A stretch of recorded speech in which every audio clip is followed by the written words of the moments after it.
And moving to other global stories, as the race to the White House enters the final leg, Governor Tim Walz and Senator J.D. Vance squared off against each other in the vice presidential debate. The debate opened with both presidential candidates, J.D. Vance and Walz, shaking hands as a moderator started taking the views of the candidates on the highly volatile situation in West Asia.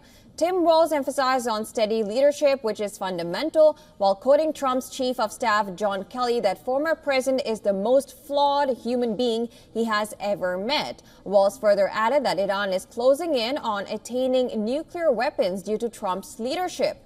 He also added that U.S. allies think that Donald Trump is fickle.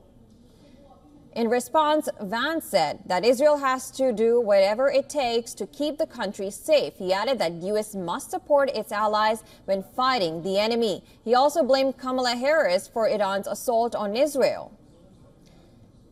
When asked about climate crisis, Senator J.D. Vance said that he and former President Trump vouched for clean air and water. He also added that it is important that the U.S. increase domestic manufacturing to cut down carbon emissions. Vance further slammed Kamala Harris's policies of doing business in the dirtiest parts of the world.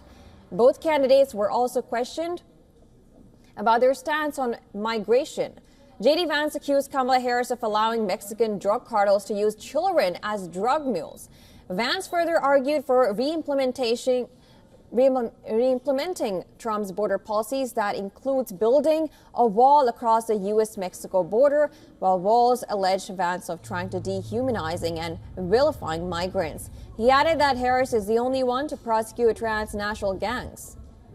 Now, during the debate, Vance made allegations of having over 25 million illegal aliens in the U.S. This followed some fact-checking by moderators, which revealed that the numbers were far higher than the actual figures recorded by U.S. border officials under Biden's administration. According to Homeland Security, the number of illegal migrants living in the U.S. stood at 11 million in 2022. The debate also had its first muted mic moment when both Vance and Walz started bickering over the migrant issue. On the economy, Vance said that Trump's economic plans to narrow the deficit has been criticized by PhDs that do not have a common sense. While Walz slammed Trump for not paying any federal tax for the last 15 years, he also slammed the former president for failure in handling COVID that derailed the economy. He said that Harris will ensure that the wealthiest will have to pay their fair shares of taxes. Furthermore, Donald Trump accused the moderators of being biased towards Tim Walz in the midst of the debate.